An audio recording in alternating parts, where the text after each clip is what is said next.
शहापूर पोलिसांची धमाकेदार कारवाई, घरफोडीचे साखळी रॅकेट उद्ध्वस्त, 43 तोळे सोने व आरोपी जेर. नमस्कार मंडळी, आजची मोठी आणि धडाकेबाज बातमी. शहापूर पोलीस ठाण्याच्या टीमने घरफोडीच्या सलग गुन्ह्यामधील 2 प्रमुख आरोपींचा पर्दाफाश केला आहे.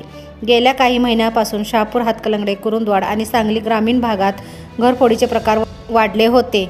या सर्व गुन्ह्यांचा छडा अखेर गुप्त माहिती आणि CCTV फुटेजच्या आधारे पोलिसांनी लावला. तपास पथकाने यड्राव भागात सापळा रचून दोघांना ताब्यात घेतले आणि त्यांच्याकडून तब्बल 43 तोळे 700 मिली म्हणजेच 53,74,000 रुपयांचे सोन्याचे दागिने, 1 मोटरसायकल आणि मोबाईल असा मोठा मुद्देमाल हस्तगत करण्यात आला आहे.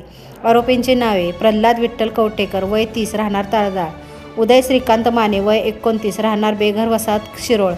चौकशीत आरोपींना विविध पोलीस ठाण्यात दाखल असलेल्या घरफोडी गुन्ह्यांची कबुली दिली आहे. या कारवाईमध्ये पोलीस अधीक्षक योगेश कुमार गुप्ता, अप्पर पोलीस अधीक्षक अण्णासाहेब जाधव, उपविभागीय पोलीस अधिकारी विक्रांत गायकवाड यांचे मार्गदर्शन आणि PI सचिन सूर्यवंशी तसेच गुन्हे शोध पथकाची महत्त्वाची भूमिका राहिली. ही कारवाई म्हणजे पोलिसांच्या तत्परतेचा आणि शिस्तबद्ध तपासाचे उत्तम उदाहरण आहे. शहापूर पोलिसांनी उघड केलेल्या या कारवाईमुळे नागरिकांमध्ये मोठा दिलासा निर्माण झाला आहे. अशाच अपडेट्ससाठी आमच्या चॅनलला लाईक, शेअर आणि सबस्क्राईब करा.